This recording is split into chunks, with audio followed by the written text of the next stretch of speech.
yang menjadi bagian dari setiap kami, Tuhan.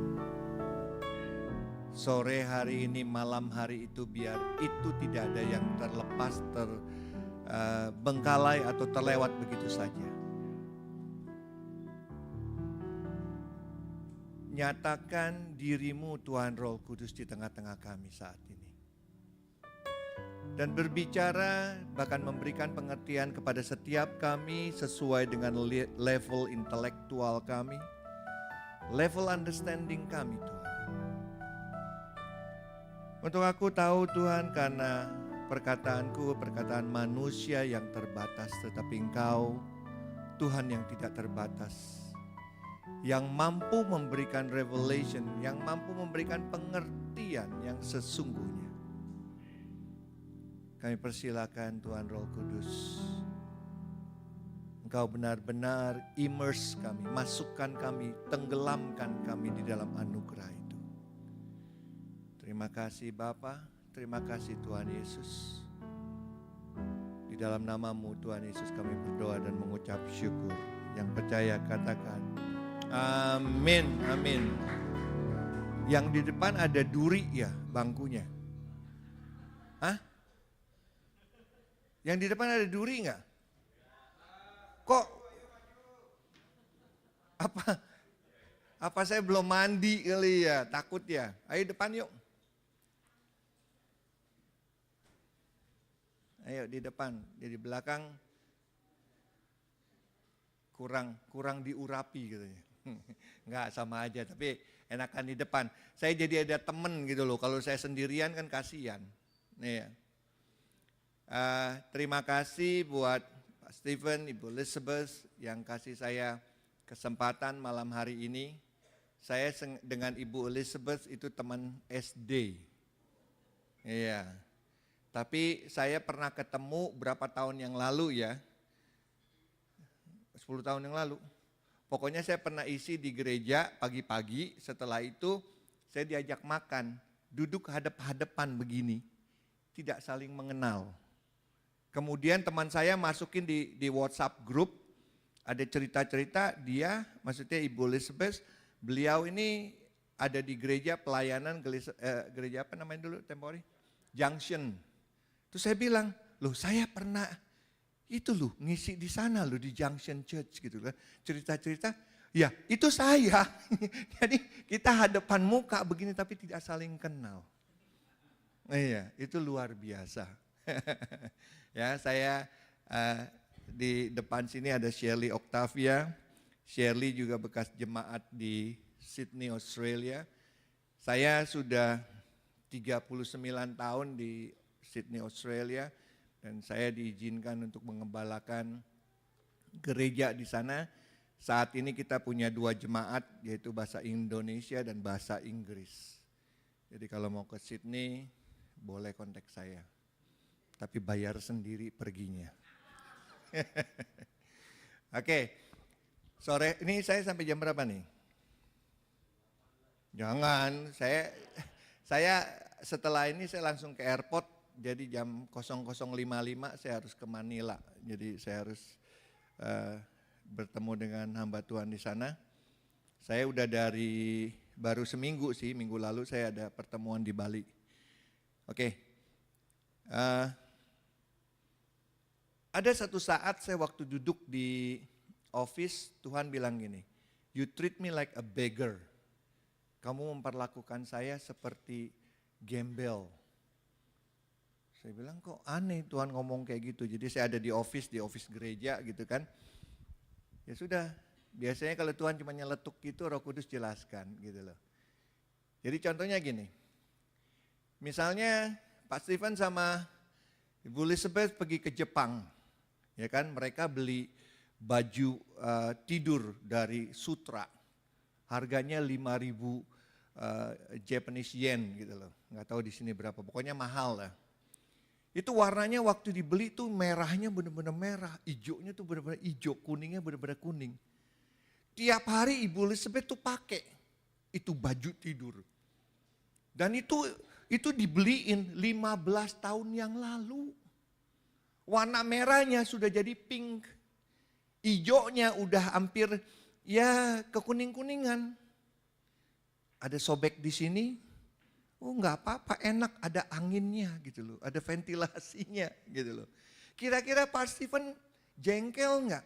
Benar, saya beliin kamu 15 tahun yang lalu. Tapi gantilah dengan sesuatu yang baru. Ngerti maksudnya? Tetapi berapa banyak kita di dalam kekristenan, itu lagi, itu lagi. Dan kita terjebak yang namanya denominasi, yang terjebak yang namanya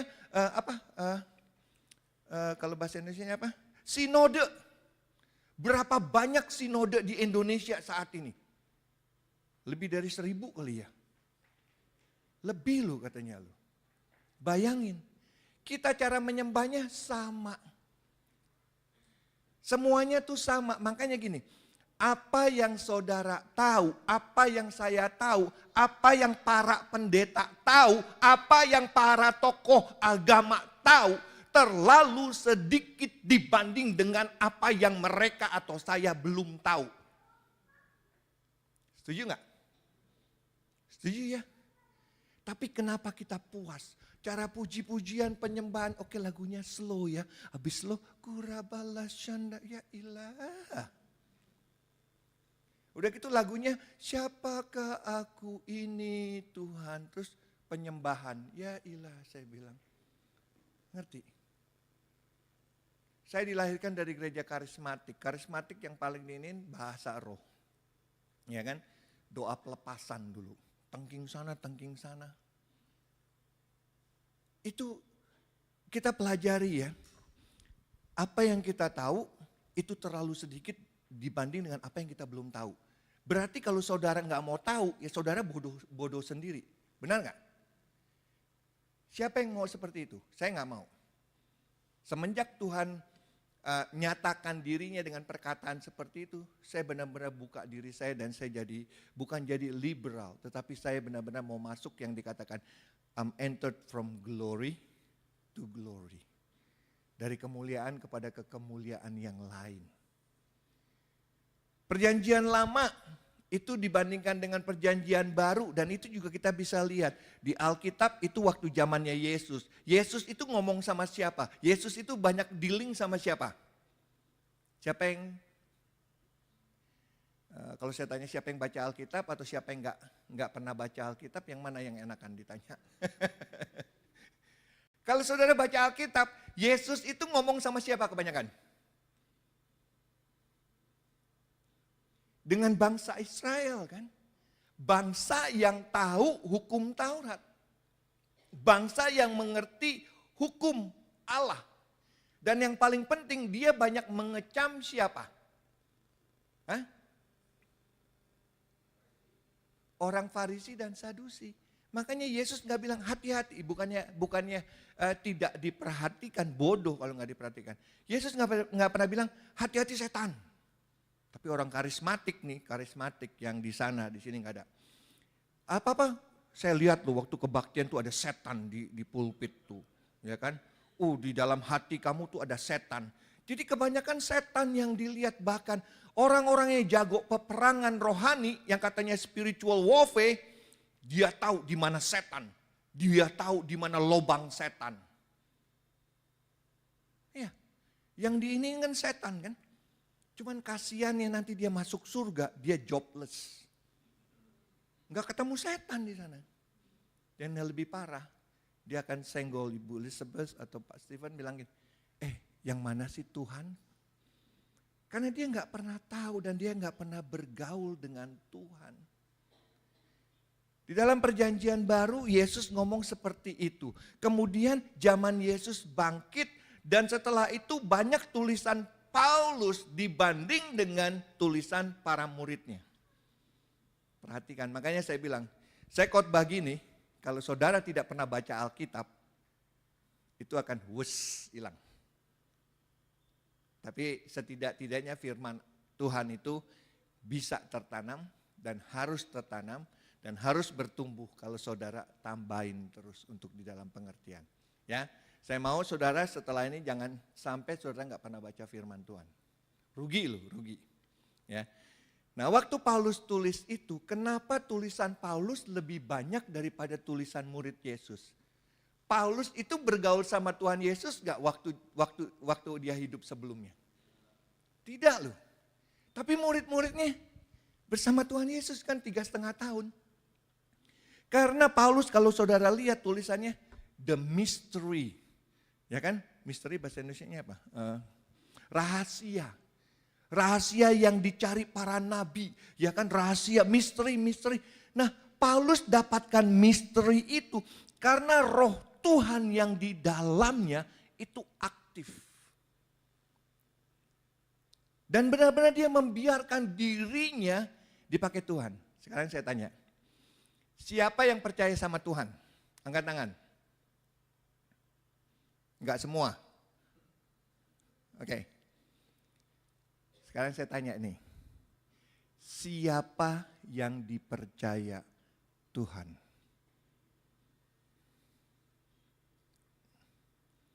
Ya, karena gini, orang Kristen itu selalu saya ini percaya sama Tuhan. Tuhan akan lindungi saya, Tuhan akan jagai saya. Itu perjanjian lama sampai Yesus. Tetapi ketika Yesus datang dikatakan siapa yang ada di dalam Kristus, dia adalah ciptaan baru. Siapa yang ada di dalam Kristus. Kalau kita di dalam Kristus, kita kurang apa? Kurang apa? Kurang pengetahuan dan kurang ajar paling. Kalau kita di dalam Kristus, Kristus makan durian, kebagian enggak kita? Kebagian kan? Segala kuasa yang dimiliki Kristus ada dalam hidup kita enggak?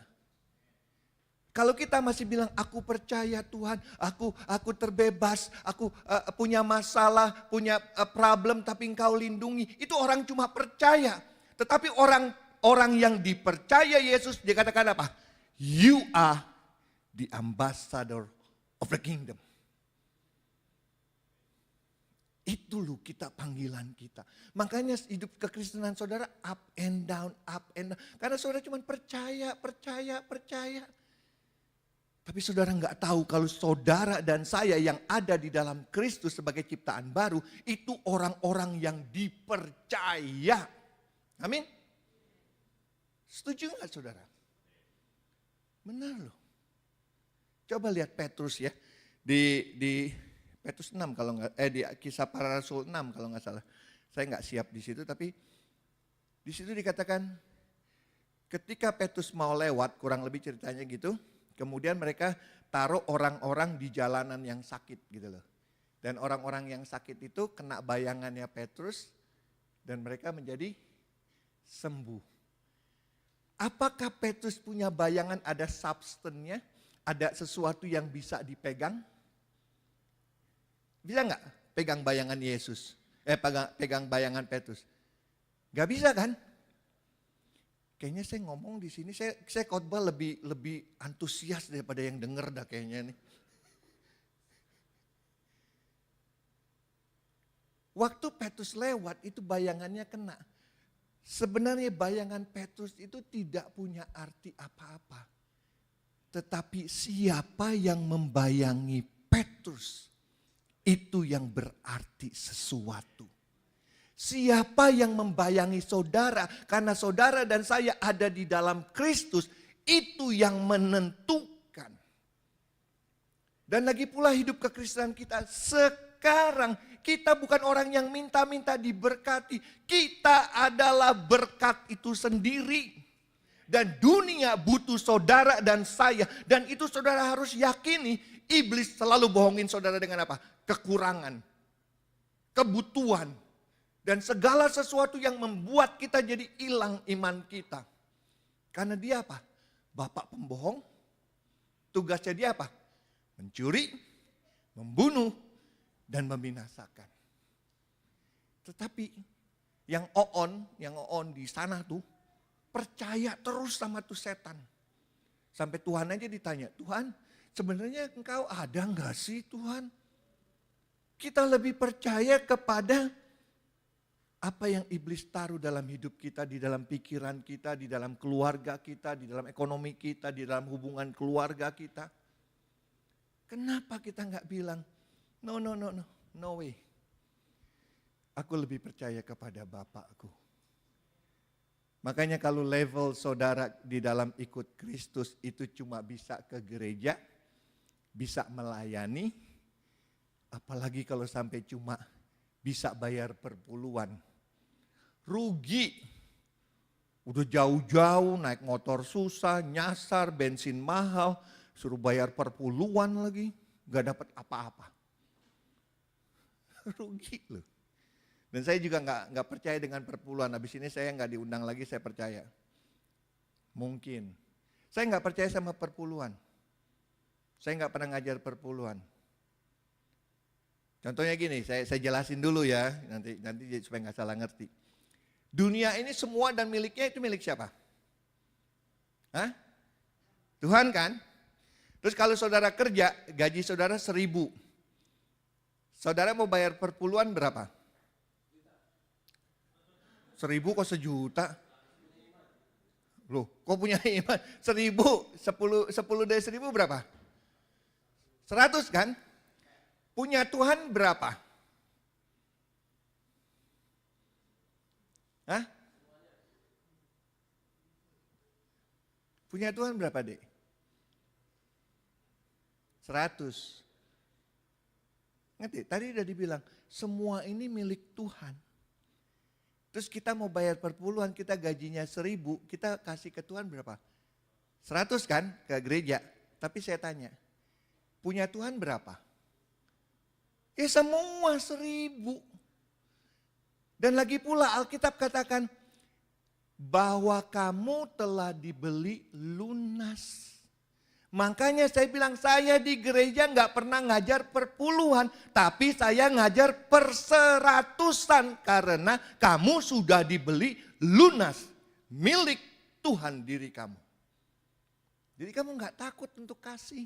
Tuhan mau berapapun juga. Tuhan kasih segini, apalagi yang namanya kamu live in the kingdom. Dia ini raja yang memberkati kita. Makanya Matius 6, jangan khawatir tentang makanan dan minuman. Itu hanya dicari dengan orang-orang yang tidak mengenal Allah. Ya kan, dikatakan seperti itu. Makanya kamu jangan khawatir, carilah dahulu kerajaannya, kerajaan Allah dan kebenarannya. Jadi kalau saudara nih ada di dalam kingdom, nah kingdom seperti inilah. Ada satu raja. Itu semuanya ini milik raja, termasuk saudara. Kekayaan saudara juga milik Tuhan. Tetapi kalau saudara kekurangan, itu seorang raja yang benar, dia bertanggung jawab untuk memberikan saudara makanan, minuman, dan kebutuhan yang diperlukan. Amin. Seperti bangsa Indonesia ini saat ini, dengan apa tuh yang makanan bergizi itu? MBG. Nah itu memberikan makanan kan kepada rakyatnya, tetapi aplikasinya gimana saya nggak tahu deh. Mungkin sebaliknya itu saat ini. Tapi tujuannya seperti itu. Jadi saudara kira-kira makanya dibilang, kalau kamu di dalam pemeliharaan seorang raja, kamu gak usah khawatir makanan dan minuman. Orang yang khawatir seperti itu, orang yang gak kenal dia sebagai Bapak kamu, dia sebagai Tuhan kamu, dia sebagai raja di atas segala raja. Setuju gak? Setuju kan? Nah makanya ya, kalau saudara mulai hari ini itu konsep kehidupan kekristenan saudara sebagai follower Kristus dan saudara sudah. Makanya Alkitab tulisan Paulus itu dia bilang selalu sudah. Tapi by the way saya mesti selesai jam berapa nih? 18.15, 18.30, 30, oke.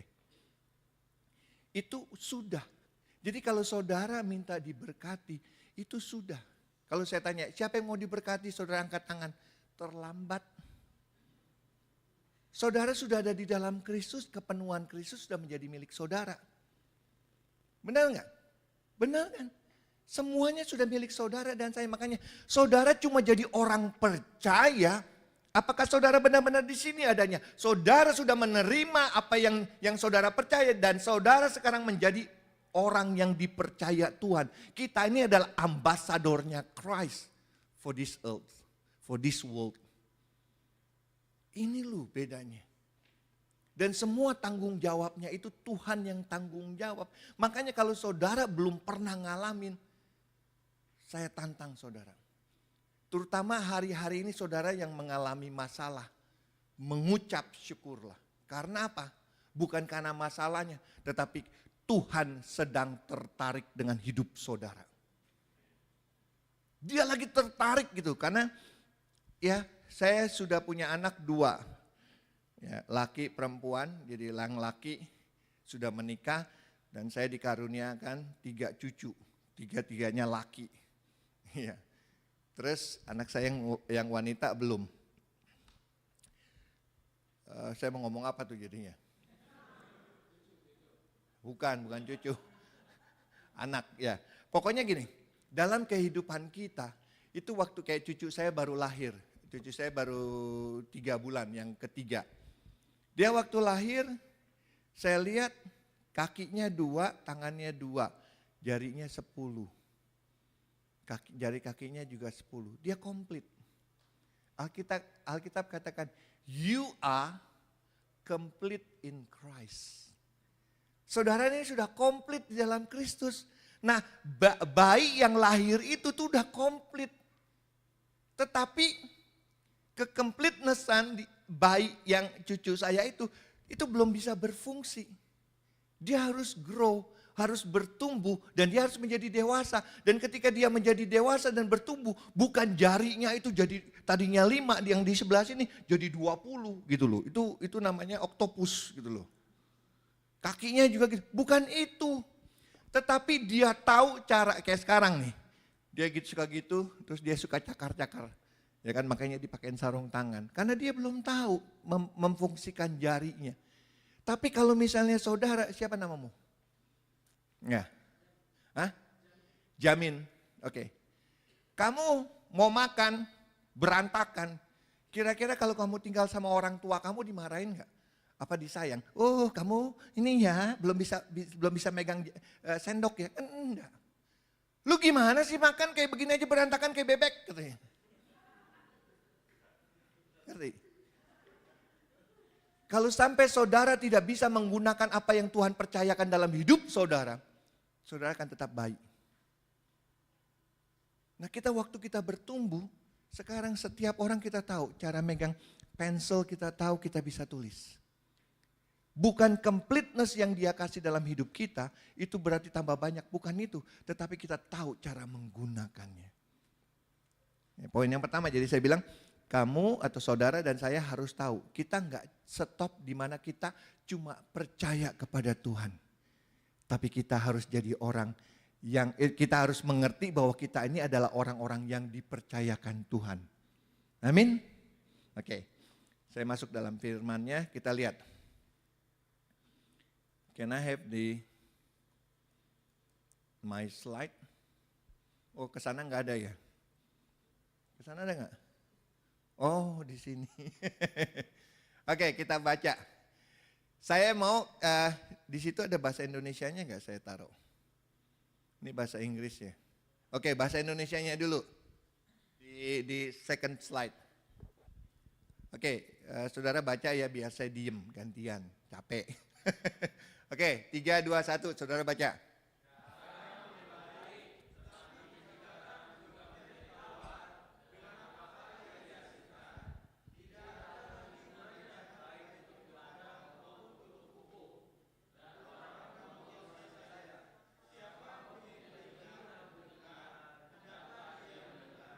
Oke, di sini saya tanya, garam siapa?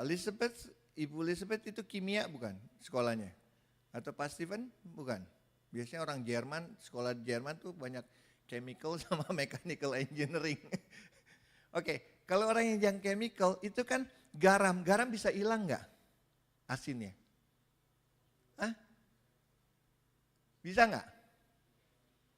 Garam itu sendiri nggak bisa hilang asinnya. Oke. Terus yang kedua, yang saya highlight, untuk ladang dan untuk pupuk. Kira-kira sama enggak? Makanya saudara kalau baca Alkitab ya, saya diajar, makanya itu sedikit demi sedikit saya diajar Tuhan. Saya waktu baca ini untuk ladang dan pupuk, apa bedanya ya? Ladang kan biasanya untuk pupuk juga kan? Gitu loh, bedanya apa gitu loh. Saya cari kebenarannya, kemudian kita lihat yang pertama, slide yang pertama. Ini dari King James dikatakan gini, salt is good. But if the salt has lost its flavor, how shall it be seasoned? It is neither fit for land nor for a dunghill. Jadi garam itu kalau sudah hilang rasanya, bagaimana kita bisa menghasilkan lagi, ya kan? Terus juga garam itu yang seperti itu tidak bisa digunakan untuk tanah. Ya kan, untuk tanah itu, thank you. Untuk tanah berarti kan untuk pupuk gitu juga kan, untuk menaikkan pH-nya supaya bisa ditanam. Terus yang kedua, nor begitu juga untuk dunghill. Cuma di New King James sama di King James yang ada seperti ini. Dunghill tahu? Tahu nggak? Dunghill itu tumpukan kotoran. Nah, saya jelasin di sini. Saya pernah pelayanan di Kalimantan. Orangnya bilang gini, Pak kalau mau bisnis 2, pagi-pagi Pak sebelum matahari keluar. Terus mesti bawa kayu katanya. Karena apa? Itu bisnis 2 itu di kebun, di hutan. Mesti bawa kayu, kenapa? Begitu jatuh itu babi bisa nyeruduk. Ngerti? Kalau yang nggak ngerti ya sudahlah, tanya bapak sama ibu. Jadi itu babi itu nyeruduk kita harus iniin. Apalagi kalau udah matahari itu babi udah kemana ngok udah cari makanan gitu loh. Nah ini zaman dulu waktu orang mau bisnis 2 itu yang punya rumah dia siapin box gitu loh. Tapi sebelum itu saya yang pertama dulu deh. Dikatakan garam itu hilang rasanya. Can I have the first picture? Picture yang keempat. Ini garam, dari mana garam itu didapat? Biasanya dari laut atau dari pegunungan. Ada gunung garam, itu disebut Himalayan salt yang warnanya pink. Tahu nggak di Indonesia ada juga kan? Itu dari Himalayan katanya, tapi bukan, itu dari Pakistan. Jadi di gunung itu tuh benar-benar nggak tahu mungkin zaman Nuh kali itu air terus sampai kering dan semua tuh gunung garam semua. Gitu loh. Dan garam itu tuh tidak bisa hilang gitu. Terus next. Apakah garam bisa hilang rasanya? Garam itu tidak bisa hilang rasanya. Kemudian sekarang picture 7. Sekarang pertanyaannya, kok kalau Yesus tahu garam itu tidak hilang rasanya, tapi kenapa dia mention ya?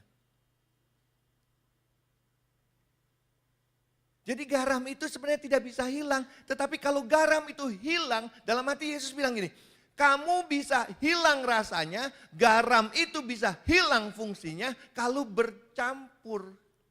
Kalau saudara pernah ke Israel, itu di laut mati, ya kan? Itu akan bercampur dengan unsur lain yaitu apa? Pasir, gypsum, lumpur, kerikil, tanah. Makanya garamnya tidak pure dan tidak asin. Kalau kehidupan kekristenan saudara bercampur aduk dengan urusan-urusan pribadi sendiri, bagaimana Tuhan bisa percayakan saudara? Bagaimana Tuhan bisa pakai saudara? Tidak bisa. Tidak akan berfungsi sebagaimana harus berfungsi. Setuju? Oleh sebab itu hidup kekristenan kita, makanya saya bilang mulai deh jangan terlalu jauh. Tuhan kirimkan aku ke Afrika, jangan terlalu gitulah. Baca Alkitab, saudara baca. Saudara mau hura-hura anak muda nih, anak muda semua termasuk kita ya anak muda. Kita cuma hura-hura doang, tapi kita istilahnya gini, kita boleh yang gimana gitu, tetapi jangan lupa gitu loh. Kayak saya pakai istilah, orang yang jago berdoa belum tentu dia punya keintiman dengan Tuhan. Tapi orang yang punya keintiman dengan Tuhan, dia nggak perlu berdoa. Karena berdoa ini ya sesungguhnya, berdoa itu berkomunikasi dengan Tuhan, omong-omong. Benar nggak? Tapi kalau doanya orang Kristen, di sini ada malam doa nggak? Ada kan? Doa puasa, doa apa? Itu waktunya siapa? Kalau kita doa. Oke, hari Rabu dari jam 7 sampai jam 9 ya. Jam 9 kurang 5. Bubur panasin cepetan tuh. Papa udah jam 9:10 tutup Pak gitu kan. Sudah, amin. Bubur ya di belakang udah disiapin tuh, ada tongcainya, ada kerupuknya gitu kan. Tuhan baru mau jawab. Istilahnya gini, kalau kita doa seperti itu, kita pakai waktunya kita, bukan waktunya Tuhan. Tapi kalau kita punya intimacy dengan Tuhan, nah itu yang Tuhan nyelonong ngomong sama saya. Istilahnya, you treat me like a beggar. Nah dia bisa nyelonong masuk. Orang yang punya intimacy dengan Tuhan itu luar biasa saudara. Dia bisa masuk, Tuhan bisa masuk anytime. Kita gak akan sulit untuk cari kehendak Tuhan. Aduh gak usah cari. Kalau saudara baca Alkitab, itu semuanya sudah ada di situ. Makanya doa saudara itu kelihatan, ini orang agamawi apa benar-benar orang yang sebagai pengikut Kristus dan orang yang sudah tahu dia adalah orang yang dipercaya Tuhan. Contohnya orang doa sakit, Tuhan kau sembuhkan orang ini. Bingung. Kuasa sudah diberikan kepada kita, masih Tuhan sembuhkan orang ini. Kita yang dipercaya Tuhan, katakan kepada sakit penyakit itu, away. Power itu ada di kita loh. Kenapa saudara nggak gunakan hal itu? Kita masih ngemis terus, aduh begging sama Tuhan. Tuhan berkati aku, Tuhan ampun, ya ilah. Kalau Tuhan bisa, ini kayak semut, kalau saya jadi Tuhan mungkin udah dipencet kali. Bener loh, sebenarnya kita ini udah banyak ketipu, gereja tuh udah banyak ketipu. Sekarang gereja bangun di mana-mana itu persaingan satu dengan yang lainnya. Di mall bisa ada 10 gereja, 10 sinode. Benar kan? Iya. Mau jadi apa sih? Mau jadi apa? Udah gitu kalau kumpul sama-sama ada satu doa yang gak pernah tuh hamba-hamba Tuhan tuh lepas dari doa itu. Apa? Satukan kami Tuhan. Ya ilah, gua lagi disalahin kata Tuhan. Elu yang bikin perkara, satukan kami. Kita ngerti gak hal ini? Kira-kira saudara dapat sesuatu gak? Ngerti gak? Gak jujur, kalau enggak saya duduk. No really, kalau saudara juga enggak, maksudnya gini loh. Masalahnya kan Alkitab juga bilang tentang benih yang ditabur. Masalahnya bukan benihnya, tapi tanahnya loh. Kehidupan kita. Apakah kita siap untuk menerima kebenaran itu dan kita lakukan? Karena saya bisa ngomong ini, Shirley mungkin yang lebih banyak lebih tahu. Saya alami loh. Baik dari E sampai Z, memang saya belum sempurna, tapi saya sudah menuju ke sana. Yang Alkitab katakan. Jadi kalau kita, garam ini dia bercampur dengan unsur lain, pasir, gypsum, lumpur, kerikil, itu nggak bisa berfungsi sebagaimana mestinya. Kalau kita punya pelayanan atau kita ke gereja, itu karena ada si pangeran mungkin, ada putri cantik di situ gitu kan. Kita baru ke gereja atau kita mau cari bisnis gitu loh. Ada maksud-maksud tertentu, kita nggak bisa. Makanya saya bilang, mulai baca Alkitab, itu yang penting. Alkitab, di Alkitab memang nggak ditulis, ada apa ini? Di Alkitab memang nggak pernah ditulis, bacalah firman Tuhan siang dan malam. Ada nggak ayat itu? Hah? Ada nggak? Ada yang manggut, ada yang geleng-geleng. Hah? Renungkan kan? Renungkan apa? Firman Tuhan kan? Jadi levelnya lebih tinggi. Kalau orang yang tidak pernah baca firman Tuhan, kalau saudara nggak punya telepon baru tapi saudara nggak download WhatsApp, Di saudara punya telepon, saya bilang, Shirley, saya udah kirim WhatsApp ke kamu. Enggak ada. Saya bilang lagi, sudah saya udah kirim. Enggak ada. Coba saya lihat telepon kamu. Itu kan masih baru. Dia enggak tahunya belum download WhatsApp-nya. Saudara mau renungin firman Tuhan, tapi saudara enggak pernah isi firman Tuhan. Namanya bukan renungkan siang dan malam, ngelamunlah siang dan malam. Bukan renungkan, gitu loh. Jadi saudara mulai dari baca firman Tuhan lah. Jadi itu pun juga jangan ritual ya, jangan agamawi. Enggak apa-apa baca satu pasal, bahkan satu kalimat pun kalau saudara enggak ngerti, tanya Tuhan. Ngomong-ngomong sama Tuhan lo, biasain. Ini gimana sih Tuhan, artinya apa? Percaya deh. Cucu saya yang kedua, dia umurnya hampir 3 tahun lah anggap. Jadi setiap Senin sama hari Rabu mereka datang ke rumah saya dinner sama-sama. Wah rame kalau udah sama mereka. Rumah saya jadi asik gitu. Berantakan gitu. Tetapi giliran dedinya pulang, ya kan, dengar mobilnya, ini masih jauh, belum buka garasi, belum apa. Dedi katanya. Tetapi adiknya yang baru 3 bulan, dia nggak tahu apa-apa, dia diem aja. Ngerti kan? Karena apa? Karena dia sudah terbiasa dengar mobil papanya. Kalau saudara sudah terbiasa dengan hadirat Tuhan, nggak usah doa puasa, nggak usah. Makanya saya pernah ditanya, waktu itu saya pernah pelayanan sama Shirley, kita ke Sidikalang. Ada yang tanya, Pak gimana kalau misalnya kita doa puasa untuk dapat jawaban dari Tuhan? Kalau buat saya, kalau kamu tanya saya, kamu doa puasa silakan, apalagi yang badannya lebar ke samping. Silakan. Gitu. Tetapi kalau kamu doa puasa tujuannya untuk dapat jawaban seperti itu, buat saya itu kayak kamu tuh lagi melintir tangan Tuhan. Gitu loh. Padahal itu kita komunikasi sama Tuhan. Itu tuh waktu kita doa puasa artinya kita banyak spend waktu sama Tuhan. Bukan kita sedang merubah Tuhan, tapi Tuhan sedang merubah kita. Itu doa loh, doa yang sesungguhnya bukannya mari kita rubah hati Tuhan, kita goncangkan kerajaan surga. Ya ilah, ngerubah bini lu aja susah. Ngerti maksudnya?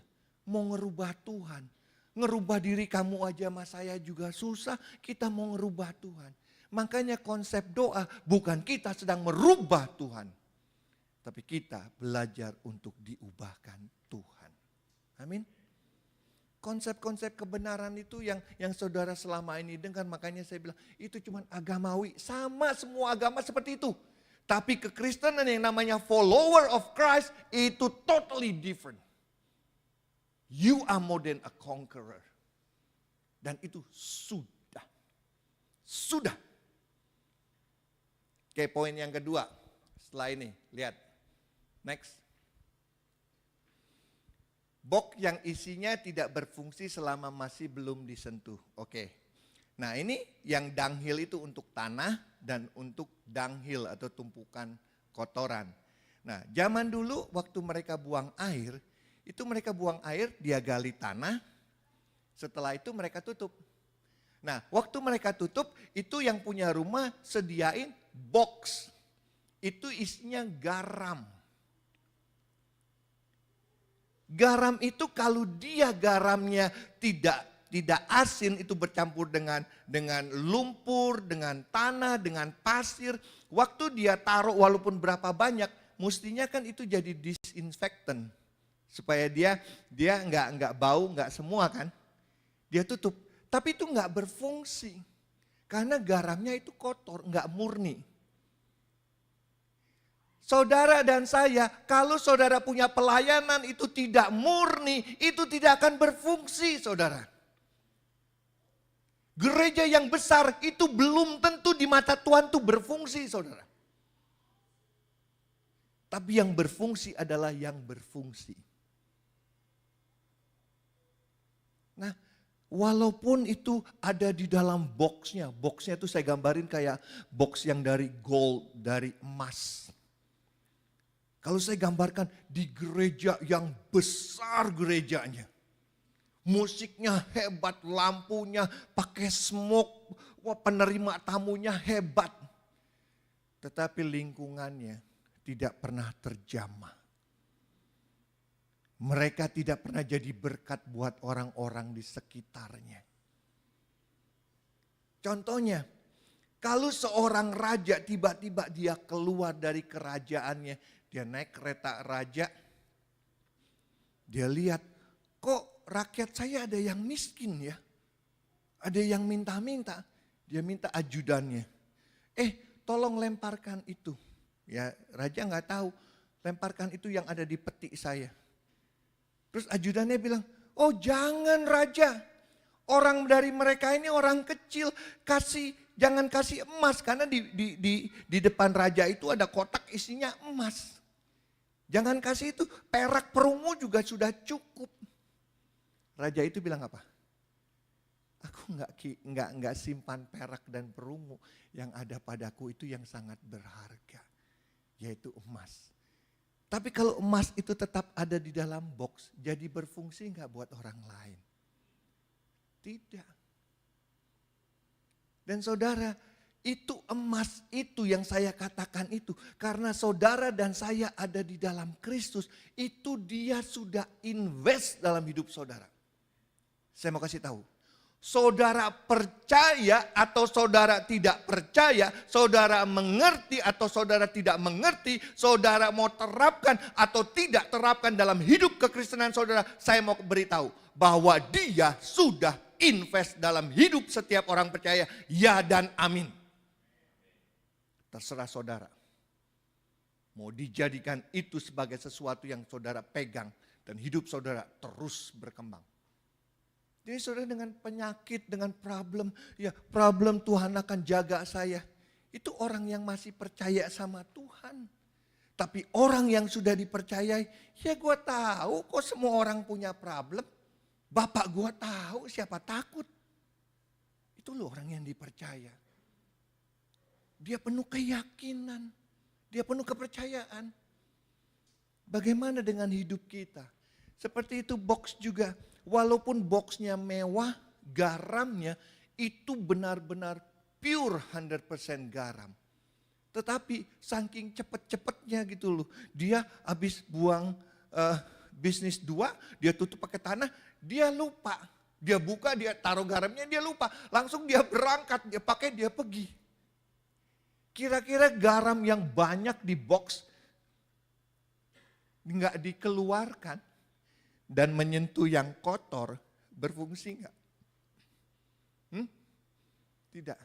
Dalam hati gini, gereja mau bilang apapun juga, gereja mau dipuji apapun juga, gereja mau istilahnya semewah apapun juga, tapi tidak berfungsi di dalam komunitas dan masyarakat, itu tidak ada artinya bagi Tuhan. Karena dia harus menyentuh kekotoran dunia dan dia memberikan fungsi disinfektan di dalam kekotoran itu. Dan itu fungsi saudara dan saya. Amin. Makanya jangan jadi orang yang cuma percaya saudara. Aku percaya kepada Tuhan. No. Aku ini adalah orang kepercayaannya Tuhan. Seluruh kepenuhan dia sudah menjadi milikku. Itu loh. Wah luar biasa saudara. Saudara akan jalannya, bukan jalan sombong begini, tapi saudara akan busungkan dada saudara. Siapa takut? Kayak Sadrak Mesak Abednego kan. Tuhanku akan tolong aku. Tapi seandainya Tuhan tidak tolong aku gak akan sembah patungmu. Seandainya aku sakit dan sampai mati, who cares? Makanya kita baru terima, kena stadium 4. Wah minta doa pelepasan, minta doa ini, doa itu. Terus apalagi dilayani sama dokter yang bukan orang Kristen. Kamu akan begini, kamu mati 6 bulan, kamu mati 3 bulan. Kamu bilang sama dokternya, puji Tuhan, saya duluan dok. Ya orang Kristen paling banyak bohongnya kan. I wanna see Jesus katanya. Giliran begitu udah panik. Katanya mau ngelihat Yesus. Kita seharusnya nggak panik. Kalau kita menjadi orang yang diutus Tuhan, kita nggak akan panik. Semua orang mati. Sekarang saya tanya, semua orang mati nggak? Semua orang pernah sakit nggak? Pernah kekurangan nggak? Semua orang punya masalah nggak? Ya sudah, kenapa panik? Contohnya orang yang suka panik tuh kalau doa coba. Wah, kalau lagi itu haleluyanya tinggi. Tapi kalau ada problem, waduh minta ampun. Coba deh. Selalu saya tanya, sebelum saudara doa Tuhan udah tahu belum? Sudah kan? Sebelum saudara dan saya punya masalah, dia udah tahu belum? Sudah tahu? Kenapa sih panik? Karena iblis itu yang bohongin kita. Gitu loh. Kalau kita bilang, biarin aja Bapak gua tahu, peduli amat. Gitu loh, kalau sampai saudara punya iman yang seperti itu, nggak akan goyah. Apapun problem saudara nggak mikir lagi, ya itu mah begitu, oke, semua orang juga punya. Ya, understand ya. Jadi kalau walaupun saudara istilahnya garam itu bagus, garam itu ada di box yang mewah sekalipun di dalam gereja misalnya atau kegiatan sosial saudara, tetapi saudara tidak menggarami dunia, tidak berfungsi di luar sana di dalam komunitas, itu percuma di mata Tuhan. Saudara mau bangun 1000 gereja, 2000 gereja, semua whatever gereja, tapi kalau tidak berfungsi, itu percuma. Amin. Sebelum saya tutup, saya ada satu ayat. Can I have that? Lihat bahasa Indonesianya kalau ada. Dari Efesus 1 ayat 18 dan 19. Ini loh buktinya Rasul Paulus nggak doanya tuh Tuhan turunkan Tuhan jadi sesuatu yang baru. Enggak. Karena Alkitab aja tulis loh di 1 Petrus 1 ayat 20. Saudara bisa catat. Di situ dikatakan Yesus itu disediakan sebelum dunia dijadikan. Oke, saya ulangin. Yesus itu dipersiapkan sebelum dunia dijadikan. Saudara dan saya sudah ada belum? Hah? Dunia sudah ada belum? Dosa sudah ada belum? Tapi dia sudah persiapkan itu semua. Makanya di mata Tuhan, ini jadi saya ini mengerti. Makanya ketika kita baca firman Tuhan, Roh Kudus akan buka. Ini loh jadinya. Oh ini loh jadinya. Jadi di mata Tuhan 6 hari itu sudah selesai, dia sudah tahu semua. Ada COVID, dia sudah tahu. Dia sudah tahu semuanya gitu loh. Nah masalahnya bagaimana kita jalan hidupnya. Makanya makanya kalau buat saya nggak pernah doa minta berkat, enggak. Saya mau berangkat kemari, ya saya beli tiket, saya booking hotel semua. Ya saya tahu, nah Shirley lah saksinya. Ya udah, jemaat, Pak titip ya amplop gitu. Ya itu lebih daripada duit tiket saya, duit yang lain. Ngerti maksudnya? Saya pelayanan kemana udah enak, udah tidur, Pak tadi tidur sini, tadi saya tidur di mana, di Alam Sutra gitu. Itu udah ada semua. Karena saya nggak khawatir bapak saya itu lebih dari yang paling kaya. Makanya kalau hidup kekristenan saudara, cuma saudara bisa datang hari Minggu ke gereja, ikut persekutuan doa, ikut doa dan ikut kaum muda, percuma. Ini kan jangan pergi, buang waktu. Sorry kalau saya bilang gini, tapi kalau saudara benar-benar, wah luar biasa. Saya berani jamin 100%, enggak 99,99% jaminan saya, tapi 100%. Kalau saudara mulai hari ini saudara putuskan, yes Tuhan, I'm willing. Saya benar-benar mau seperti apa yang dikhotbah itu. Saya mau serahkan hidup saya. Saya jamin dalam 1 tahun hidup saudara akan berubah. Saya berani jamin karena saya hidup di dalamnya. Saya belum sempurna tapi saya sudah hidupi. Makanya saya nggak takut dengan gereja-gereja lain mau gimana. Who cares? Yang penting saya dengan Tuhan. Itu loh. Lakukan hal itu saudara. Oke, ini Rasul Paulus berdoa.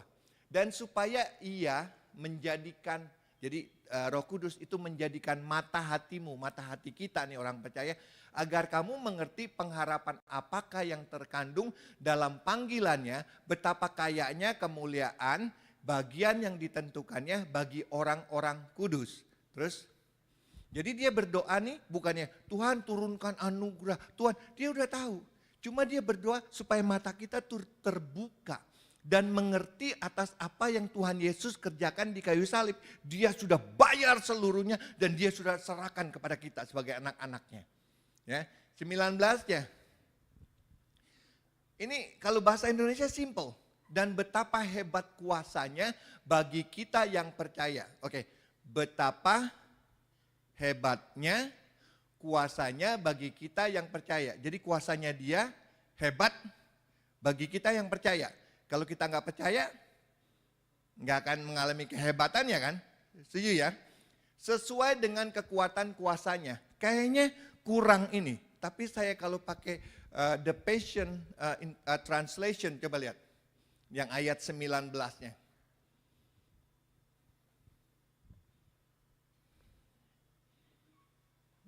Saya lihat saya punya juga. I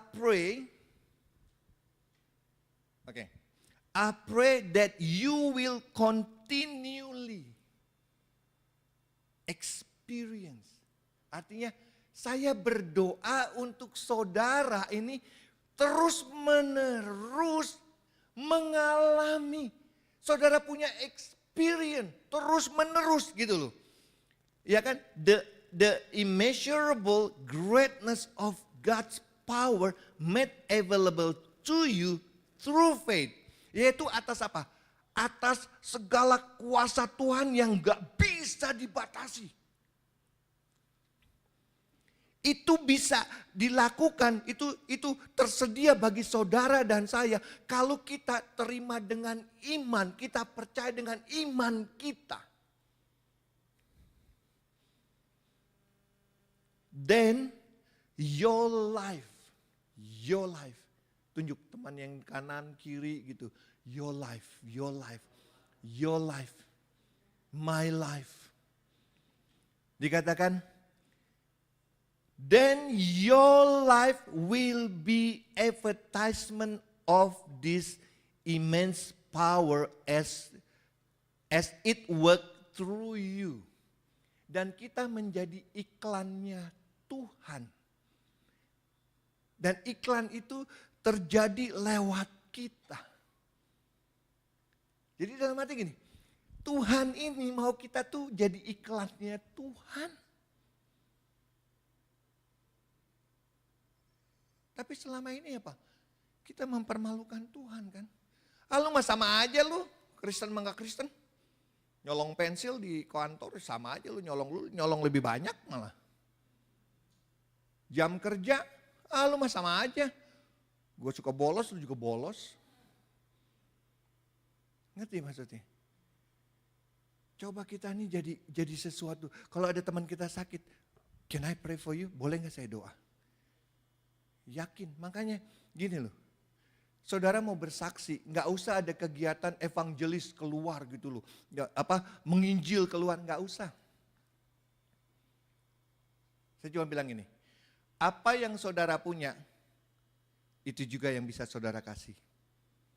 Kalau saudara nggak pernah punya pengalaman dengan Yesus, saudara mau injilin orang, nggak ada gunanya. Cuma omong kosong. Tapi kalau saudara pengalami, iya saya juga dulu sampai kayak gini loh. Problem saya sampai gini. Tapi benar-benar saya waktu itu saya berserah kepada Tuhan. Saya cari Tuhan.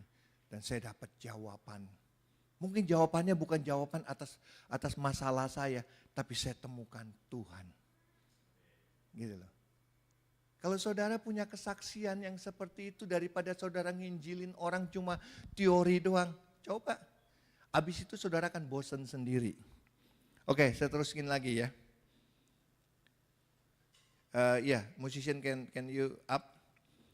Jadi gini, Tuhan mau tuh kita mengalami kebesaran kuasa Dia. Dan Dia mau tuh kita menjadi yang membawa iklan buat Tuhan. Gitu loh. Bukannya iklan gosip, tahu nggak gosip? Gosip tuh iklan loh. Nggak percaya kalau gosip iklan. Makanya gosip itu iklan gratis loh. Orang yang gak kenal saudara, lu tahu gak?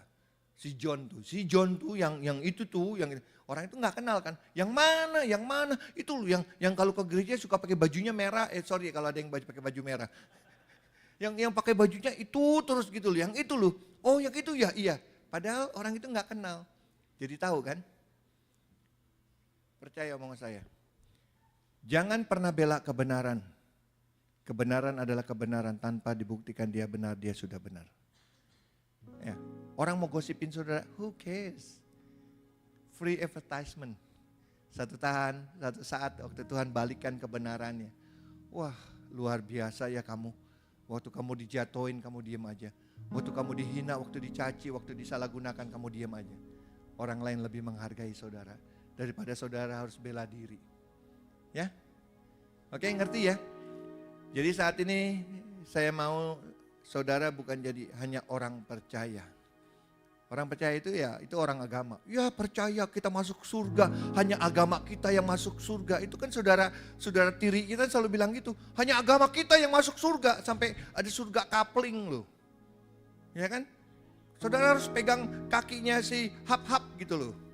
Supaya dia bisa masuk surga. Kalau nggak pegang kakinya Hap-Hap, lu mau baca segala macam, kamu nggak masuk surga. Ada travel agentnya masuk surga. Nah, kita nggak gitu. Orang Kristen itu sebenarnya nggak ditakuti dengan masuk surga, rapture, nggak ada. Tapi ini hari ini loh, kita ada dalam kerajaan surga. Karena Kolose 1 ayat 13 katakan, Dia sudah memindahkan kita dari dunia kegelapan masuk dalam dunia anaknya. Dan ayat yang sering saya ulang-ulang, Roma 8 ayat 11 dikatakan, the Spirit of the living God, Roh Tuhan, who rose Christ from the dead, yang membangkitkan Kristus dari antara orang mati. Ayatnya boleh saudara, udah dikeluarin. Dan jika roh Dia yang telah membangkitkan Yesus dari antara orang mati, kira itu rohnya roh siapa? Hah? Roh Kudus kan, Roh Tuhan kan? Benar, setuju? Baca baik-baik. Membangkitkan Yesus dari antara orang mati, itu powerful gak? Powerful, setuju? Good news, kalimat selanjutnya. Diam di dalam kamu. Diam di dalam saya. Sekarang kita tinggal lepas. Tuhan pakai aku. Mari kita berdiri. Can I have a song? Ada lagu? Silakan. Saya kurang Indonesia. Saudara, mari yuk hidup kekristenan kita jangan main-main. Makanya saya punya prinsip. Kalau hidup kekristenan saya belum gila gitu, belum gila, benar-benar belum gila gitu. Itu saya belum Kristen. Ya.